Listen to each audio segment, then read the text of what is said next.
All right. I should have done that first, but I didn't. Hey, everybody, this is Tony with the Manufacturing Alliance podcast, presented by Alliance Specialties in Laser Sales, where we do all things mold making that isn't mold making. And that means polishing, laser welding, laser engraving, hot runner manifold repair, and preventative mold maintenance. And we're here to help you with any of those things that you need done. We also have the only line of laser welding and laser engraving equipment made in the United States for tool room repair and maintenance. As always, we're going to have a conversation about what's going on in manufacturing today, what we're seeing. Today, we're going to talk about some marketing tactics as well and things that you can do to help get your business more exposure and grow. Because that's what we're all here for, is learning how to grow and get better and achieve new things. And we're going to do that together. So today, my guest is somebody that is all over the internet, all over LinkedIn, trying to pull back the curtain on what is manufacturing. And he's been doing a ton of stuff. We actually started putting out content about the same time. And it's different. It's the same, but it's different. We got the same kind of message, but he's got a little bit different approach, and they both work and they're both great. So I'm going to bring Kyle in. Hey, Kyle, Tony. you there? Yep. Awesome. He's got a nice clean background. Look at that. He knows what he's doing. The guy's got skill, I'm telling you. So Kyle, why don't you tell people a little bit about what Manufacturing Tribe is, and then we can jump into some conversation. I mean, I can't say it any better than you can. So Yeah, absolutely. So MFG Tribe is an industrial marketing agency where we focus on serving the industrial companies. So whether you make a product or have a service, you're trying to pitch it to OEMs, we help out with the marketing, whether it's doing everything and being your entire team or just doing an aspect of it. That's what we do. We work with companies from small in the couple $1 million range up to a couple billion, some large OEMs. And what we do is different than most marketing agencies because our background is in industrial. So we know firsthand experience after working in the industry, what works, what doesn't, and we're constantly evolving. And like you said, you've been in that space before. Yeah. And so it gives you a little bit more credibility because you know what works and you know what doesn't. You know, I've seen those marketing companies that they don't even know what we do as manufacturing. They don't know what that means. And so it's a different person that you're trying to reach and gravitate towards. So when you're first meeting with somebody, what are the first questions that you're asking a new company? Yeah, so the first thing that we do is I want to understand, what are you currently doing? Because that kind of gives us the lay of the land of, do you have a team? Don't you have a team? Yep. What type of presence do you have? And we go through some auditing stuff in the back end at websites and social. But we want to first say, what are you currently doing? And then where are you trying to go to? There's a big difference between somebody that's looking for 30% growth in 18 months and somebody that's just looking for a manageable 5 to 10. So I got to understand the starting point at first. Usually, because we've been doing this for so long, usually understanding what they're currently doing can kind of give us a grasp of issues that they've had and areas that we can immediately have an impact in. But that's the first question always, is what are you doing and where do you want to go? And I think that question applies to all things, right? If you're repairing a tool, if you're trying to help a customer with whatever, you have to know where you are before you can know where you're going to go. You know, just like on a map, if you don't know where you're at currently, you can have your destination, but you have no idea how to get there because you have to understand your starting point. Yeah, exactly. And a lot of times that's looking at your flaws and your faults and those hard areas that people don't necessarily want to admit to or humble themselves to realize that they have those issues in the first place. Yeah, and that's where people usually fall into one of two categories in response to that. It's either they have a marketing agency that they've been working with for years or a year, and it's not giving them the return that they were hoping for, or they're still doing traditional, and traditional in manufacturing means stuff that usually worked a few years ago because it's such a slow industry to adapt to new strategies. So they don't know where to go, and they're looking for somebody to tell them, here's what your strategy should be. Here's what you should be focusing on. So they kind of come in humbly and say, you know, hands up, I don't know what to do. You guys are the experts. This is what we're doing. You tell us what we need to do. And it's always fun conversations to have. Yeah. And it's good when you can have somebody that actually trusts you and puts their confidence in your ability because they know you, right? They know what you've been doing. They see your work, and you've built a reputation on being somebody that can be trusted to help companies grow because you're doing unique things.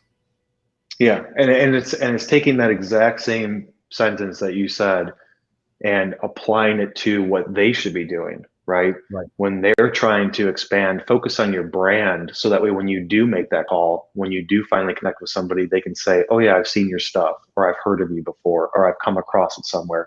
That's what it's all about these days. It's no longer what it used to be, which is direct sales, right? Back Right. in the mid 2000s, early 2000s, where you're talking about, manufacturer's directory and going through that manufacturer's Bible and saying, where are the people? And I need to go see, those days, they don't exist anymore. And so it's really adjusting to what works now and focusing around brand and not just, here's what I do, here's my specs on what we do. Do you want to buy? Yep. Because there's so many options, and people, it's not like you have to do the cold calling or the door to door anymore. Door to door has been replaced by, in my opinion, things like LinkedIn, YouTube, Facebook, Instagram. All those things are viable ways for people to get a first impression on who you are. It's not just coming to the door. I think too many times, and correct me if I'm wrong, people think their brand is like their logo and that's it. Right. They don't realize that their brand is their logo, their web presence, their engagement, the way they answer the phone, the way that their salesperson looks, the cars that show up, the way that they speak to the people in their shop or their customers, or just the people around them. Every part of your personality or who you have representing you is your brand. Yeah, you're 100% spot on. And to take it a step further, people need to think about their personal brand. And that's something that people usually don't focus on is you are a representation of that company. Um, if you build up your personal brand enough, then you are a force to be reckoned with and extremely valuable to that company. And at the same time, if something doesn't work out with that company down the road, you're extremely valuable to a competitor because you have a personal brand, right? People are paying attention to you as a person, as a person in this industry, not associating the person with the company brand. They're associating the opposite. And that's where whenever I talk to people one-on-one and do coaching and things like that, it's really focusing on you work for this company, but that's not all that you do, right? At the same time, that company also works for you. And so if your personal brand gets big enough, you can use that as leverage because you have developed a following, developed a brand in the space. People know you to where if you do go someplace else down the road, you can keep some of that attention and bring that momentum with you. And that's very valuable to companies. Yeah, I think that personal brand is something that I think people sell themselves short on. And it's that thing that makes you invaluable, whether you're trying to go from company to company or whatever that is. I like to tell people, especially when they're interviewing or whatever, that the only thing that you have an advantage in over somebody else is you. So if you can develop Right. that brand, that personal brand, nobody else can do that. Nobody else can mock that. Like somebody else can start a podcast. You and I have podcasts. You and I make videos, but your Right. approach and my approach are a little bit different. And so that authenticity and that brand approach is huge when it comes to the next thing we're going to do. Yeah, exactly. So what is the manufacturing tribe? Is that the marketing engine? Yeah. Yeah. So that's the industrial agency. So what we focus on is what works. We used to do everything for this niche, right, of industrial, trade show booth backdrops, graphics, brochures, things like that. But then over the years, effectiveness loses it, right? And so I can't I can't sell somebody on doing things that I don't personally believe in. So there's companies that will do that, and sometimes it works, and it works to a certain level, right, to a certain percentage. We just don't do that anymore. So we focus on a couple of key areas, which is number one, what is your website like? So it doesn't matter. You get tons of attention. Where are you sending them? Can that website or wherever you're sending them to accept that traffic and convert it? So it all starts there. And then the other two things are content marketing and distribution of that content. So content marketing, we fall into two categories, which is either written or it's video. As you know, videos getting more attention from Google, from LinkedIn, from everyone. It's about, I would say, 60% preference over written articles at forefront, but we do both. So because we have to appease both types of personas that for the companies that we're selling for and marketing for. So you have to create content. Content is what drives everything. Everything starts with content in our eyes. And then how do you get that content out there? What's the current vehicle that's going to get the attention of the people you're trying to sell to? And social media is huge for that. Email marketing works to a percentage. Advertising works to a percentage, but organically getting directly to somebody on LinkedIn, using the content as the tool to get in front of them, that's what works right now. That's what's worked for the last 2.5 years. Yep. Something might change in the future. I don't know. When it does, we'll adjust. But that, and then, we do things like SEO and making sure that you're organically on the top of Google, and we do all that stuff in the back end of the website, and all the articles are optimized for search, trying to beat out the competition, get to the first 2 positions, things like that. And we do PPC advertising, but we try and focus first on, you got to wrap your head around the content. I mean, that's the key. Yeah. And I agree with you that you have to stay fresh. You have to keep putting things out there, and writing and changing your website. And, I think manufacturing is a weird space, right? I think as cutting edge as a lot of manufacturers are, whether that's mold repair or, elevator companies or spring companies or circuit boards or whatever it is, a lot of times I feel like manufacturing, as cutting edge as we are, we're a little bit behind the times when it comes to marketing and understanding what makes things pop and sell, because it's just a necessary evil to have a website. And so I think a lot of times that, people started a website 10, 15 years ago and they're like, I have a website, it's fine. And they don't update it. They don't add things to it. They want to be known as Chicago's premier mold maker, but Chicago and mold maker are not worded anywhere on their site, and they can't figure out why it's not coming up. Right. And they have to do a deep dive and really understand what that means. Yeah, absolutely. I mean, I've been in manufacturing since I was 18. So I've got 21 years experience now, being in the industry. I started out as an engineering tech, was a manufacturing engineer. My dad was a machinist, retired now. I was an applications development engineer. Then I got into sales and marketing and injection molding. And I've seen it every company that I've worked at. And even before I left and started my own agency 5 years ago, everything is like 3 to 6 years behind, right? Yep. Like the rest of the world is doing this, and then manufacturing eventually comes along and starts doing stuff that they did. But even once you start doing it, it's somewhat outdated, but it's better than doing nothing. It's outdated to every other industry, but to our people, we're cutting edge. Yeah, so it's like, what's kind of fun is like, we can just watch what other industries are doing and then see what's working and see what's not, and kind of adapt and grow off of what other people are trying to figure out on how to do, and then shift and navigate it in a way that makes sense for our space. Yeah, and it's really that shifting part, right? That people get very romantic about their tactic and their strategy. Yeah. And they, you got to look at it as, we are agnostic to whatever the strategy is. I don't care what works, what doesn't work. We adjust. If it doesn't work, it doesn't work. Don't stay married to it. Right. Trade shows is a great example. Trade shows used to be the place to go, right? For your leads. You get 50 leads, 60 leads over 2 days. And it was just amazing. And now it's less and it's less and it's less. And then after COVID, nobody can do trade shows, right? Right. And so then what happened? You got people that were relying on that, sitting on their thumbs, being like, I don't know what to do. Yep. And it killed a lot of salespeople, and then they become complacent. And then, people lose their jobs when they're not out there hustling. But it's whatever works now, ride it. and Right. keep pushing hard, but know that it will not be there forever. And as soon as you see that it's dipping below whatever standard you have to adjust and pivot. That's the Yeah. only way to stay fresh.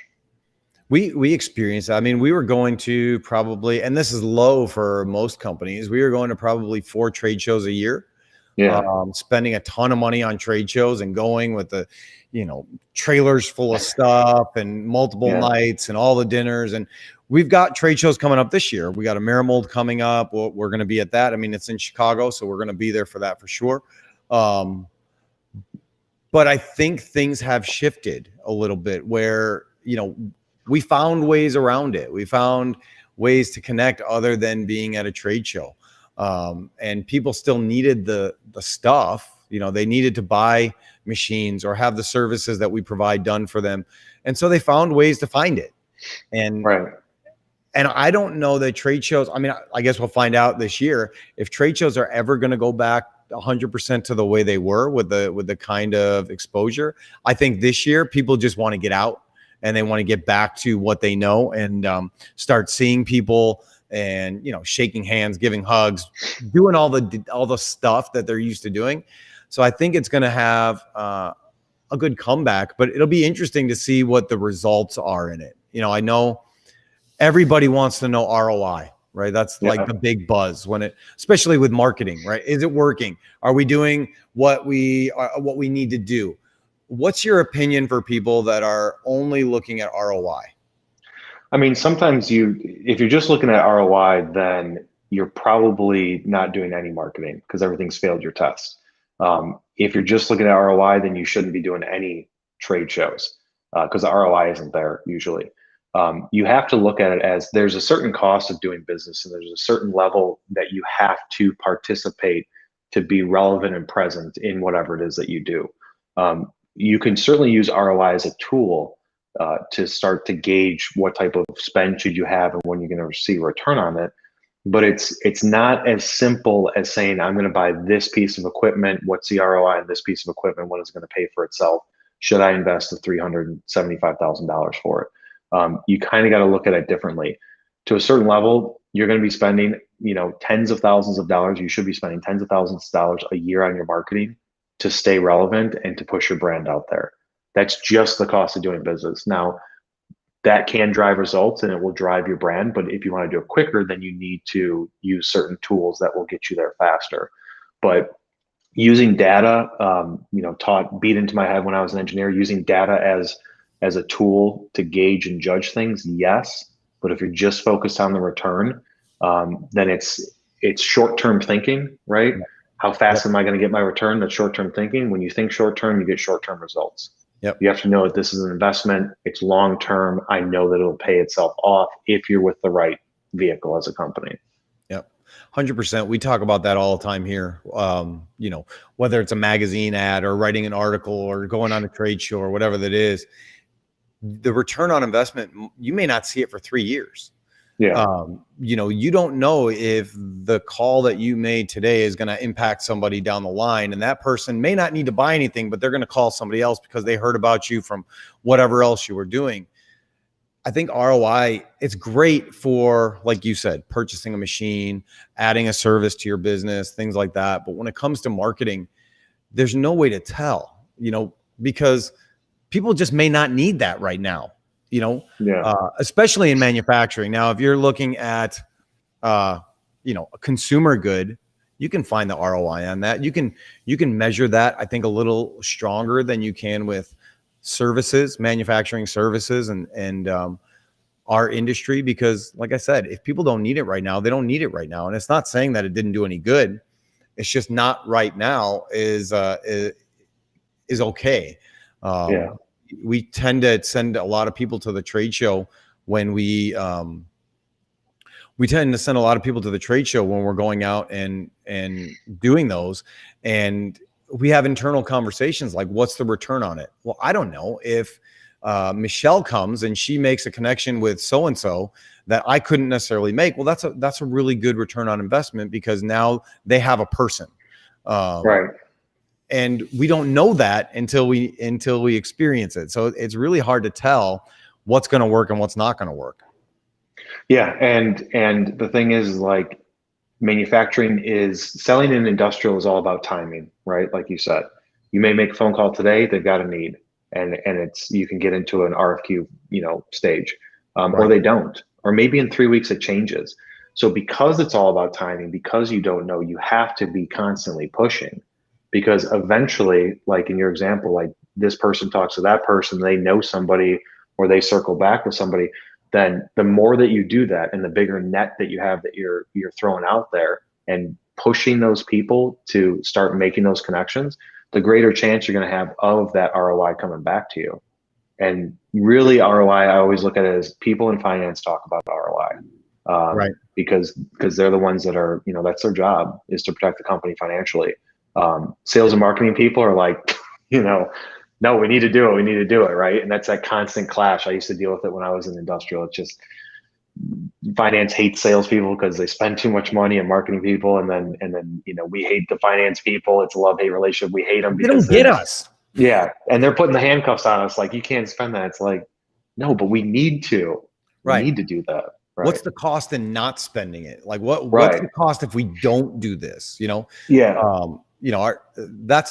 That's kind of how we look at it with the podcast that we do, right? There's the ROI is like, are we seeing a change in industry? Are we having people reach out to us and want to be part of the show? Or, there's people that are watching that'll never comment ever on anything, but they're getting a little bit of value from it. And Right. go to a shop and people say, "Oh, we watch your show every week. It's great." That's like, "Oh, really? I had no idea." Like Yeah. we don't see you on there. We say every week, if you're listening, put a comment in the chat. Tell us who you are, what business you're from, and we'll give you a shout out. I mean, Yeah. we want to say thank you for listening and answer your questions. That's why we do this. It's so that we can talk to other people on a regular basis and answer important questions that everybody wants to know. So I'm saying that now. If you have a question that you'd like to ask Kyle or myself, or just a thought, go ahead and put that in the chat. And we want to answer your questions. We want to help you. I mean, people have a lot of questions about marketing and what that looks like. And this is a time where you got some undivided attention and we want to tell your story. So let us know what you want to know. What is the Technical Sales University, Kyle? So Technical Sales University, I created last year. It's an online, university that teaches salespeople and sales engineers, business development specialists, basically technical sales professionals, how to sell better. So right now we've got about 8+ hours of video content where it's me talking and sharing my experience in a course structure of exactly how do you go from the first step being in technical sales, even if you've been doing it for 20 years, things that work, from how to build a list, how to prospect, how to pitch people, what are the methods of follow-up, what works, what doesn't. And so we've got it over, I think, 7 or 8 courses. Using LinkedIn to dominate in sales is one of those courses. And it's a way for people to, from their own home, from work. We've got a lot of students in there that bought business licenses, and they've got 5, 6 sales engineers that are taking it while they're at work. It's part of their weekly training. And it's interactive video to where you watch a video, take a short 2-3 question quiz before you can move on to the next video. So each course has about 7, 8 lessons in it. And I think we have 7 or 8 courses. But it's a way for people to learn and then apply that learning real time. And then since you always have access to it, then you can go back, especially with the LinkedIn stuff, you can go back and rewatch it, make adjustments, redo your strategy, and then execute it. And it was created out of, honestly, the salespeople at a lot of our customers. We kept having the same conversations with them over and over and over again. And so because we do a lot of video for ourselves and we do a lot of video for clients, the thought came up in a meeting, Kyle, why don't you just shoot a video explaining what they need to do? And I was like, okay, but it's going to be a 45-minute long video. And then it was, let's break it into groups. Okay. But then we've got other groups, and what are we going to talk? And so I was like, let's just create a platform and just, so when we get a client on the marketing side, they get access to the university for free to allow their salespeople to go through it. And then we have bi-weekly calls to make sure that everything's going, as planned. Okay. So And if somebody isn't using you for marketing yet, and they're trying to figure out if that's something they want to do, how does somebody, take part of the training university? Because I mean, that's something that I think every company is looking for, is more training for salespeople, and especially focused training for salespeople. yeah, so the link that you threw up, Technical Sales University, anybody can join it. Anybody can enroll. If they're a client of our marketing agency, then they get free access as part of the deal. But we've got people that are a single sales engineer at a company that we've never spoken to, that's come across the content and likes the structure. Or we've got companies that want, pricing on 10 to 15 licenses for all their sales engineers. So you can go to the link that you threw up there, and then just check it out, see if it's worth it. If you want to take a deep dive into the type of content, I've got over 100 videos on my YouTube channel, which, going back to your ROI thing with the podcast, right? We were spending thousands of dollars a month 2 years ago to start this YouTube channel, where it's just me throwing up all my content and what I know and what we do with people every single day to give it to people for free. If Yep. you want to know exactly what we do, we've got all the videos, and we'll show you exactly how to dominate your industrial marketing. If you want somebody to do it for you, then let us do it. Right. But it was thousands of dollars a month for a year. We probably $40,000-$50,000 total into it, and didn't really see much. But come year and a half, year two, it's just the videos, repurposing the videos and getting the brand out there is just, it's insane the type of return you get. Yeah. Lindsay Diamond says, hi, Kyle and Tony. Tech Sales University was great. Yep. I love Lindsay. If Lindsay says it was good, then I trust her. I haven't seen it. We probably should have talked about that beforehand and had a discount code for people or something to be able to take advantage of it. But maybe we'll put out something later. Yeah, definitely offer something for people. Yeah, Lindsay was great. But yeah, I mean, that's, you got to look at things long term, right? Things that you do today have an impact in multiple years, or maybe 20 years. It's all about decisions and choices you make, right? Like God gave people free will and free choice, right? Yep. And so with that, you literally have control over anything you do.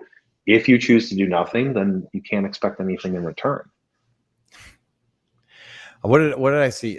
Nothing changes if nothing changes. Is that nothing changes if you change nothing, or something like that? Yeah. People just want this magic pill to fall from the sky. I think there's a lot of companies that their form of sales is waiting for the phone to ring. Yep. And not taking advantage of LinkedIn or all the social media platforms, because they think it's like kids games or something. And it's like, people are there. That's where everybody spends their time. It's a fact that when you're watching TV, you're watching your phone more than you're watching TV. It's like the phone is background noise, and you're flipping through stuff that you might actually care about. And if you're not taking advantage of those things as a business, you're missing out. Because I mean, unless you're paying for specific locations and fine tuning your reaches, it's free. I mean, it's time. Yeah. And that's, I mean, LinkedIn is the only platform that we recommend people pay attention to. Facebook is great for employees. Twitter, I hate it. Can't stand it. I've been saying that for 3 years. And Instagram works for certain types of companies that make cool stuff. And it helps with employees. But LinkedIn, whenever we talk to new people, it's like, what are you doing on LinkedIn?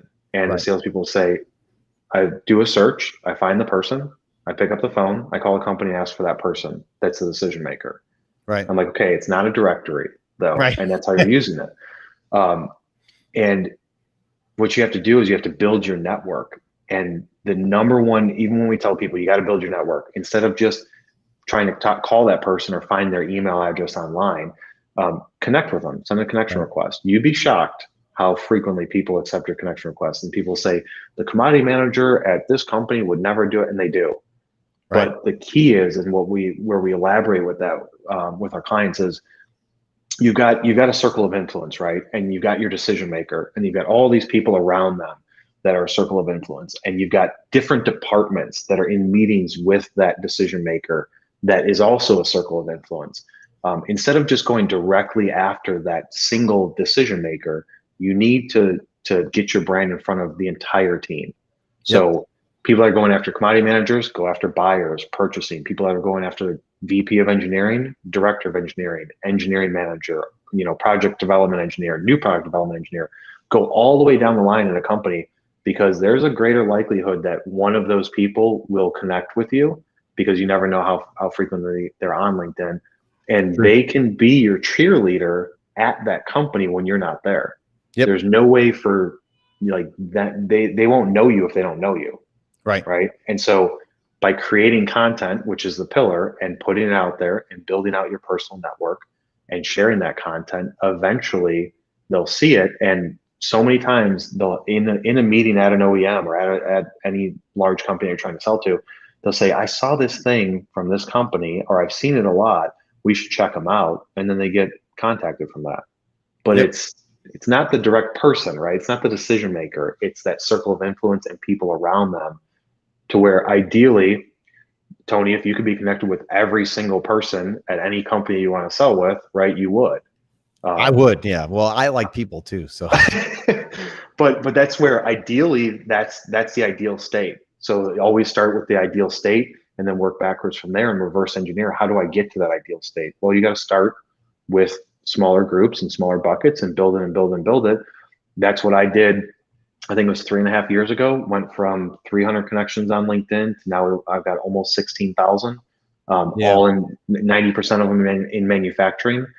A lot of those people came and sent me connection requests because they saw a piece of content, because we just throw it out there for free. You want to know how to do things? Here it is. Right. If it gives you value, great. So here's a question for you. I think, and LinkedIn has evolved, right? LinkedIn used to be like what the name suggests, right? Like you and I know each other. You want to get to know somebody that's on my connection list, and you would send me a message and say, hey, Tony, I see that you know Steve. I'm trying to work with Steve. Can you put in a good word for me? That's gone away for the most part. I mean, because a lot of it is just, yes, Steve saw something and we might connect at some point down the line. We're a connection so we can see each other's content. Do you think that's hurt LinkedIn or helped LinkedIn? I think that LinkedIn needs to update their stuff to adapt to that. I don't think it's hurt or helped them. I think that they're still in the, if you ignore someone, you've got the I don't know this person, because it used to be only connect with people that you know. Well, how do you do that, right? We're in 2021. You should connect with people that you don't know, because everybody is someone you don't know until you know them. So the only way to build and expand is to talk to people that you don't know. And I think LinkedIn needs to update that to where it's not a message anymore that you can click and say that I don't know this person, that's why I don't want to connect with them. But it's all about networking, and it's all about, LinkedIn is the only, in my opinion, feed on your phone that gives you specific content and news that is relevant to whatever you find relevant, right? Yep. You have 100% control of it. Facebook, you get certain updates. The regular mainstream media, you get certain type of news that's usually depressing. So LinkedIn's the only source where, I mean, if people go through my feed and they're like, Jesus, this is boring. I'm like, yeah, but it's cool for me. Right. So you have control over that, and you want to see other people's content. That's why you connect with them and follow. I agree with you. And I think that it's kind of a tricky thing, right? Because I feel like a lot of the people that I connect with, I could get to know them really easily. I think that there's a lot of people that are just using LinkedIn for what you said, right? Just reading the feed. They're just feeding off of it instead of feeding others. They're taking in, but they're not putting out. And I think that would help to build those relationships, because, even before you and I ever talk, I feel like I know you. I feel like you and I already have a relationship, because we're like kindred spirits in this whole thing. And I know that because of the stuff that you put out and the stuff that I put out. So I would have no problem if somebody reached out to me and said, hey, do you know Kyle? I'd like to talk about his marketing company or whatever. I would have no problem even never talking to you before saying, yeah, I think that's a great idea. I see all the stuff he's doing. I think it could help your business. I think too many times people, they're just readers, and they're not they're not putting anything out there to give back to the community that we're all part of, the LinkedIn community. And that's how you get to know people. That's how you build those relationships, those online relationships that are not face-to-face, so that you feel comfortable doing that. I generally connect with anybody that's in the United States for manufacturing. Not because I have anything against anybody in other parts of the world. It's just, we're not going to help each other. I mean, realistically, I don't need to see content from Europe when it comes to mold making, because we're not doing anything there. And it's going to take up space in my feed, and it's not going to help me. And I really can't help them either. So I generally kind of ignore that stuff, but most other times I love connecting. I love building that network and being a hub and a resource for other people to be able to find what they're looking for and what they're doing. Speaking of that, my brother Chris has a question. He says, what are some ways to increase your personal presence after spending years at a company?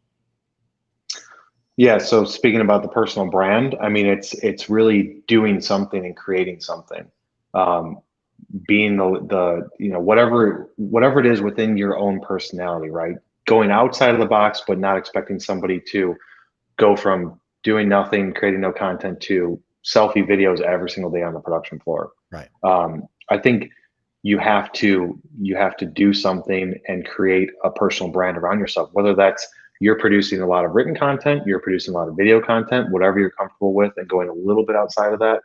It's doing something, because most likely most people are doing nothing.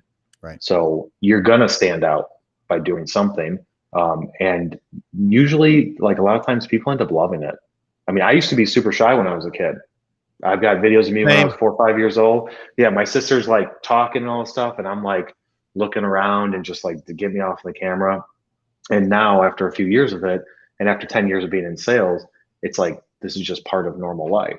Yeah. So you may love it, right? People may end up loving it, but you got to start. For me, I think a couple things help that. I like you said, I used to be really shy, couldn't talk to anybody, didn't want to talk to anybody. It's hard for people to understand that now. But one of the things that helped me, I'm not telling people this is why you should get married, but once I got married, I didn't care anymore, because I knew my wife loved me and she was going to accept me for who I was. And I wasn't trying to impress anybody anymore. It didn't matter. As teenage boys, when we're talking about being shy, right? The biggest concern is like, oh, the girl's not going to like me.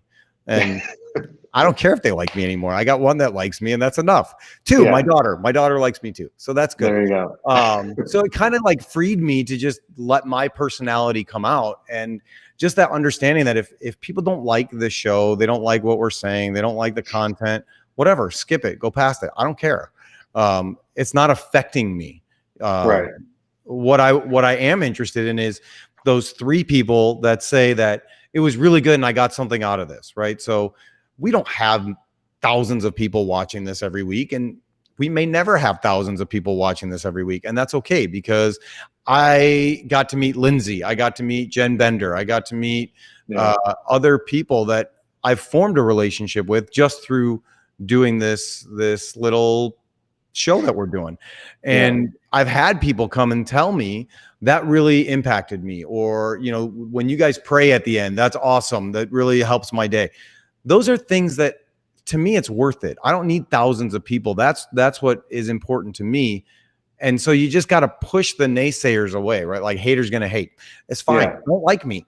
Don't watch it. I don't care. I enjoy doing it. I enjoy talking to Kyle and the other people that I want to talk to, and the conversations that we have. I read one of our podcast reviews on iTunes, and it kind of made me sad. I know people say you shouldn't really read reviews, and it was like, this is the worst podcast I've ever listened to. It's just it's a puff piece for the host and whoever he has on. We want to hear about manufacturing. And I'm thinking, well, listen to something else. I want to talk to people and find out what their stories are and who they are and what makes them a company, and all of those. I don't care about the ROI and the nuts and bolts and the widgets and all those things. That's important. That's why we're here, to find out how to do that better or whatever. But I think at the end of the day, it's about connection. And Yeah. People need to just get out of their own head and produce content and get out there. If you want to be in sales, you want to increase what you're doing, you want to see results, you can't just sit back and hide. Yeah. And you have to watch, you have to comment on other people's stuff. You have to say, that's an awesome idea. How can we expand on it? You have to get involved and let people know that you're there. Otherwise, you're spending useless time on LinkedIn just reading. Right. Yeah. I mean, it's all about that engagement. And when you're doing that, think about what that means to the person that posted it, right? A lot of times, somebody posts something, they only have, a few likes, but no comments. If you Right. write a comment and share your feelings about it, that means so much to that person. I mean, that gets them jacked up to do more, right? Yep. That's what what they need for oxygen is comments and engagement. So many Yep. creators that create tons of content say that is like, your feedback is my oxygen to keep going, right? And so it means a ton to the person putting themselves out there vulnerably, saying, I'm going to try this. It may tank, and people may write stuff and say that they hate it, like reviews, which we get a ton on our YouTube videos. It's just people saying, like, I don't like the 20-second bumper video, or they're like, the music was distracting. I'm just like, I appreciate your comments. Thank you so much. We will look into it. Right. And so you put yourself out there being vulnerable. And if you see something and it resonates with you and you like it, write it in the comments saying, this was great. It really, honestly, at the end of the day, makes that person's day. And the more that you do that, the more you're going to be comfortable putting yourself out there. And I think another add to that is, if you comment on something, if somebody comments something on your post, it's great to comment back to them. Like, Yeah. hey, thanks for putting that out there. Like, that's how the conversation starts. I mean, you don't just see somebody and go, hi, and walk right past them, or like, Right. it just in real life, right? Like, treat social media like real life. The things that you would say to somebody in real life, say to somebody on social media. If you wouldn't say it to them in real life, maybe don't say it on social media. But like, be a person and have conversations with people back and forth. That's how those things grow. If somebody posts a video about a new piece of equipment and you engage with them and they engage back, now you've got something going. And that's building a relationship. That's more than just a social media connection, because who cares about that? That there has to be like, there has to be a real connection, not just a word that has something to do with LinkedIn. Yeah, exactly. And it gives people the fuel to keep going, right? It's like when you pass somebody at the grocery store, you say, hi, how are you? That's just, you're not really asking them, hi, how are you? It's just something that we're used to saying. It's just Right. that's just small talk. You're not expecting them to say, actually, I'm doing horrible right now. How are you? Or answer the question. They just say hi. There's tons of things for self-development and self-help where they say, all right, here's a challenge. 3 times this week, go to some stranger and don't say, hi, how are you? Or how's it going? Or good morning. Say something else. Ask them, how is it? Like, change it up and then have a 5-minute conversation. And that's the way to build the muscle memory to where you're not just going through the motions, and it's somewhat natural to have conversations and connect at that deeper level. Yep. It does great things for people that, a lot of people are like, I can't do it, I'm introverted. Everybody's introverted, right? To a certain level. I mean, everybody is. It's just the more times that you put yourself out there and you help someone or you connect with somebody, the less likely you are to fear it, right? I just feel like everything's driven by fear. Well, fear is only fear until you don't do it. And then it's no longer fear. So just do it, and you'll be shocked at the results. Yeah, there's a guy, his name is Erwin McManus. He's a pastor out in California, I think. And I saw him at the GLS, the Global Leadership Summit. And my favorite quote that he said was, your freedom is on the other side of your fear. So fear is just this invisible barrier. There's nothing actually there. And if you can fight through that, you're free. You can do whatever you want. There's nothing holding you back if you can just get out of your own head. Yeah. And for people that say, I could never go up and just talk to somebody. Yes, you can. Do it at the store. Nobody even knows who you are. Yeah. Like, you're at the store, somebody's walking by, and you just like, now, depending on where you're living, you can just say, hey, I like your mask. It's going to start a conversation one way or the other, whether they're like, I hate this stupid thing. or, Right.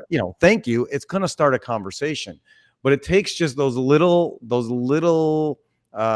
chips, right, to get better at it. It's strengthening your confidence, just being able to start a conversation with anybody. And it's, some people feel like they just can't do it. When you're at a restaurant or whatever, you hold the door for somebody and you smile or whatever that is, there's ways every single day to be able to strengthen those connection skills. And here's a secret: while you're doing it, you're going to make the other person happy too. Yeah. You're going to have a positive impact on their lives, not just on yours. So if you can get out of your own head, it's going to make somebody's day that you took the time to talk to them when they're just going about their own business. And it creates impacts and it grows you as a person. And I don't know. It's crazy. It's changing. It's life changing. It's completely, it changes everything. Once you do it, there's no going back, right? Once you open that box, there's no going back. Yeah. And then you could become the annoying person in the room that's just talking to everybody. But totally, I'd rather be that than living in a state of fear. Well, and that, or the person where people go, "Did you see Kyle at the party?" And they're like, "Kyle was at the party?" Yeah. I don't want to be that guy. Right. That's not why we're doing this. Seen but not heard. Right. Yeah. I feel like we're put on earth for a specific purpose to make an impact in people's lives, whatever that looks like. And so, I don't want to be in the shadows. I want to have an impact on people's lives and the things that I'm doing. I think you do too. That's why you do what you do, right? Yeah. I mean, that's it. You put your stamp on it. I'm guessing every company you work with is like your baby and you want them to be successful and you're going to give them everything you've got. Yeah. It's, this industry, while it's huge, while industrial is huge, it's small, so every person matters. You don't do good for one person, it has a ripple effect, and our brand is all that we have. So yeah, I mean, there's people that I knew and met 7-8 years ago that are still in the industry, but in a different role at a different vertical, going from plastics to metals, or metals to machinery, or machinery to distribution, or robotics, or like everybody's just moving around.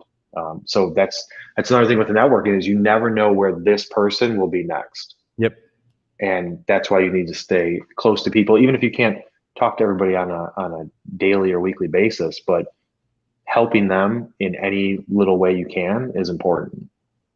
And Zig Ziglar says it, right? He says, if you can help as many people in the world get what they want, you're going to get what you want. So, but it's about helping those other people to find success, and they're going to help you find success. It's going to happen. My brother, again, he asked a question. He says, when it comes to your personal brand, do you think it needs to be focused around the business or at least the same industry? I think it does depend on the platform. Correct. Right? If you're putting on LinkedIn, then I would keep it relevant to the industry and whatever it is. If you're doing it for YouTube, you can pretty much do anything, but be selective on where you share it, right? People don't want to see a personal blog or personal vlog on LinkedIn, a 26-minute video of your day, if you're, a real estate agent and they're an industrial. So yeah, I would say it depends on the platform. Unless you can put an application to it, right? There's some things that have crossover.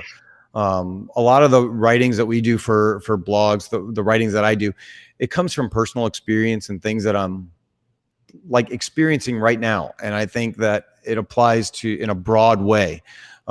If I can write it in like whatever it is that's happening in my day, if I can write that into a way that makes sense, then share it. But I personally am not a fan of LinkedIn becoming a political platform for people. I have my beliefs. Other people have their beliefs. I think Facebook is doing a fine job of making people angry on both sides. But I think LinkedIn needs to be what LinkedIn is, and helping people get better at what they're doing, whether that's inspiring them. Like we were doing a series of videos, Motivational Mondays, and then we changed it to Motivational Minute, and then we just got busy and stopped doing it. But that didn't always have a business application to it, but it was just something to inspire people throughout the day that could relate to work. Sometimes it was just challenging them to do something a little bit different. But it wasn't going to rock the boat or make people angry or upset for any reason. Right. It was just it was a way to try and help them in their day. I think your personal brand does not have to be, for us, like all Alliance, right? It doesn't have to be that. But at the end of the day, you are a reflection of your business. So whether you're an employee or an owner or whatever you say on LinkedIn is going to have a reflection on your business. And I think that's something that people need to be careful of when they're hiring, is to make sure that they're hiring the right people that are a reflection of their business. And that those people that you hire could have a detrimental or a positive impact on who your business is and what you're known for. And you need to be very, very careful about that as an owner, as a leader in your company.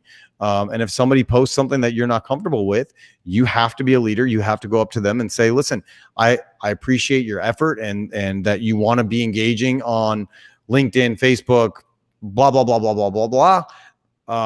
But know that post reflects on us, and that post may not be in line with our core values or who we are.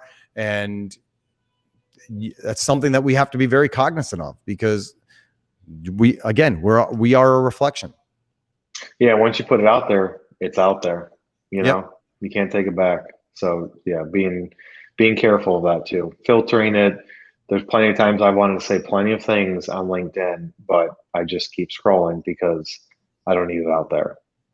Yeah.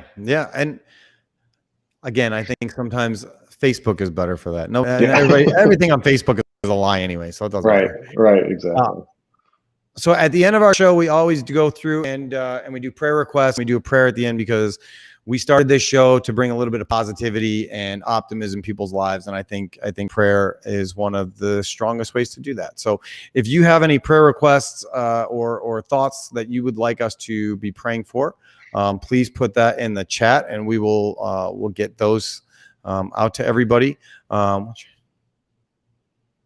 we already cover that one? What strategies do you use to increase brand awareness and revenue? We covered that one. All right, just making sure. No? Let's see.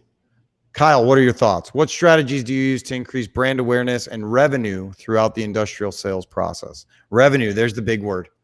Yeah. So the main strategy is creating a piece of content, distributing it into the appropriate channels, and trying to build out your network on LinkedIn. Doing things that are going to be able to be trackable and measurable. So doing a $3,000 ad spend at a trade show program for a full page spot that you can't track and you don't know the KPIs, you don't know how many people looked at that, is not a good investment. So it's really focus on your brand, create content, written and video, focus 100% of your attention on LinkedIn, go all in posting 5 days a week. And you can go to my YouTube channel where I break down everything that you need to do. And push and do not stop and get your people to build out their networks and connect with people. That's the fastest way to do it. Yep. I love it. So a couple things that I want to throw out there before we go is we have our annual golf outing coming up.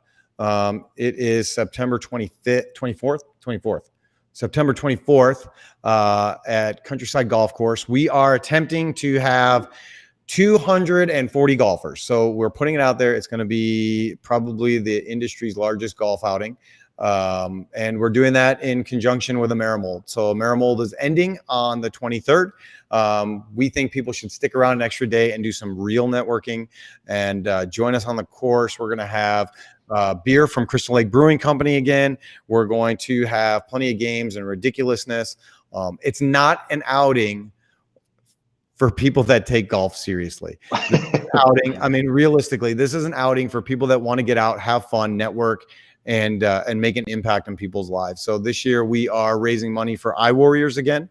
iWarriors is a charity that provides iPads for combat wounded veterans to allow them to recover from PTSD or talk to their loved ones when they're away, and just let them feel whole and normal again. So if you would like to come to the outing or sponsor it in any way, it's alliancelasersales.com/golf. And we would love to see you guys there. Let's see. Do we have any prayer requests?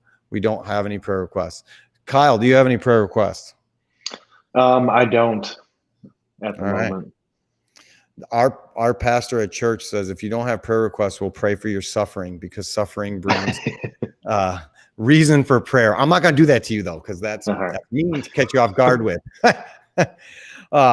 And if anybody would like to be part of our show or have any comments or questions, you can send those to Tony@alliancelasersales.com for more information. We want to talk to everybody, and we've got shows coming up on all kinds of things. We're going to put out a post that talks about what some of our upcoming shows are, and we'll have hopefully we'll talk to Kyle and see if we can get a discount code for people that watch the show. And can participate. And why? So that we can see ROI on doing the show and see if it was worth both of our time. But it was, because we got to hang out and talk. So absolutely. So I'm going to pray for us real quick. And then Kyle, well, before we do that, Kyle, is there anything else you want to tell people? How do they get a hold of you? And how do they learn more about what you guys got going on? Yeah, so I'd say LinkedIn is the fastest way to get a hold of me, and you can check out the companies that I own there, MFG Tribe and TSU. If you're looking for content, we post it every day on LinkedIn, multiple times a day, and also my YouTube channel. Awesome. And here's your here's the address for the marketing company if people want to go there and see what you got going on. But I would I would highly recommend people go and look at the stuff you're posting, because not only is the content good, but the execution is really good as well.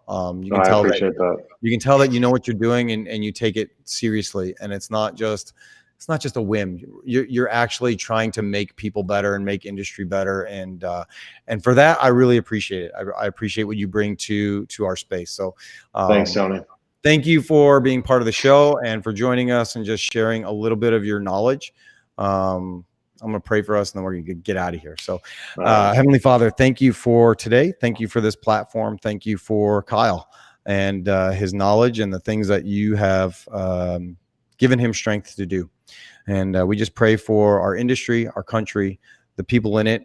We pray that we would continue to work and flourish and find new ways to make a difference and an impact on people's lives. We pray for people who are sick or scared or struggling with depression and loneliness, that you would be with us, and that they would feel your presence. And we know that everything we're going through is planned by you. And so we can have confidence that it's going to work out the way that you want it to, even if we don't understand it. We love you. And it's in Jesus' name we pray. Amen. Amen. Kyle, my friend, have a good one. I look Tony, forward to love what you're doing. Love the show. Keep going, man. Don't ever stop. And I'm going to be in Chicago a couple times over the next 6 months, and we're definitely going to have to hook up, because that's my old stomping ground. Yeah. So, when you're here, let me know. We'll do a live show. I'd love to do one of those tours that you do in the facilities, and we'll show you everything we got going on here in our laser production facility.